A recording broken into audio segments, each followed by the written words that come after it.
Hello guys, welcome back to Enable Website Design. In this video, I will show you to change the page order in WordPress website. So first of all, let me go in WordPress website dashboard. Then go to pages. So I have 3 pages.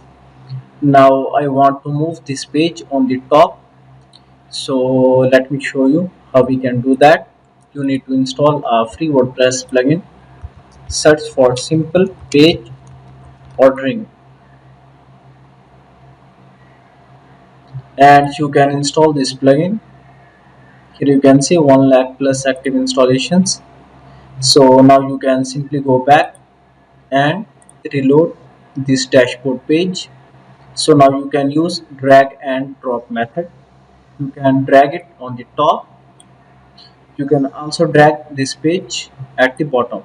So in this way you can easily manage page orders in WordPress website.